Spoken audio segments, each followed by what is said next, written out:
YouTuber ప్రశ్న రావణ్ వ్యవహారంపై ఏలూరులో రాజకీయ వేడి మరింత పెరిగింది. రావణ్పై కఠిన చర్యలు తీసుకోవాలని డిమాండ్ చేస్తూ గోపాలపురం జనసేన కార్యకర్తలు భారీ సంఖ్యలో ఏలూరు 3 టౌన్ పోలీస్ స్టేషన్ చేరుకుని ఫిర్యాదు చేశారు.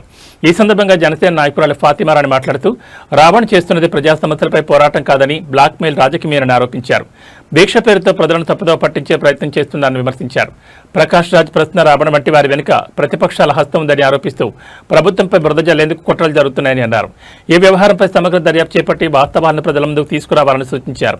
సమాజంలో అలజడి సృష్టించే వారిపై పోలీసులు చట్టపరమైన చర్యలు తీసుకోవాలని డిమాండ్ చేశారు.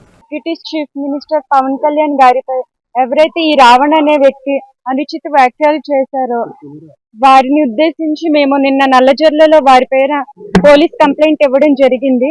అయితే పోలీస్ వారు తగిన న్యాయం చేయాలనే ఉద్దేశంతో నిన్నంతా కూడా మౌన దీక్ష చేపట్టారు. రావణ్ ఈ రోజు ఇక్కడ ఏలూరులోని 3 టౌన్ పోలీస్ స్టేషన్ కి వస్తున్నారని తెలిసి మేము ఇక్కడికి వచ్చాం. కానీ వారు ఇక్కడ లేరని తెలిసింది. ఈ రావణ్ వెనక ఎవరున్నారు, ఎవరు అతనికి సహాయపడుతున్నారు అనే వాళ్ళు ఫస్ట్ బయట ముందుకు రావాలి.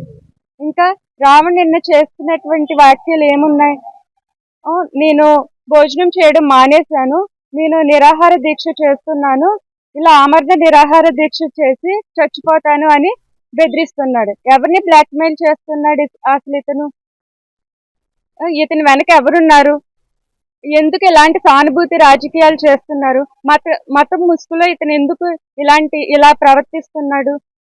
రావణ్ ఒక విషయం ఒప్పుకోమనండి, తను ఇంకా ప్రకాష్ రాజ్ వీరిద్దరూ కలిసి పవన్ కళ్యాణ్ పై కుట్రలు చేస్తున్నారు అనే విషయాన్ని అతన్ని ఒప్పుకోమనండి. ఇకనైనా మారండి. రావణ్ ని పోలీస్ వారు కఠినంగా శిక్షించాలి, అతన్ని రిమాండ్ విధించి జైలుకి పంపించాలి. అంతేకాని అతని వెనక ఎవరున్నారో, ఎవరిని సపోర్ట్ చేస్తున్నారో, ఏ ప్రతిపక్షం ఉందో వారి ముందు బయటకు రావాలి. బయటకు వచ్చి ఇతన్ని కఠినంగా శిక్షించాలని మేము డిమాండ్ చేస్తున్నాం. రావణ్ ప్రతిపక్ష పార్టీ ముసుగులో పబ్బం గడుపుకోవాలని చూస్తున్నాడు.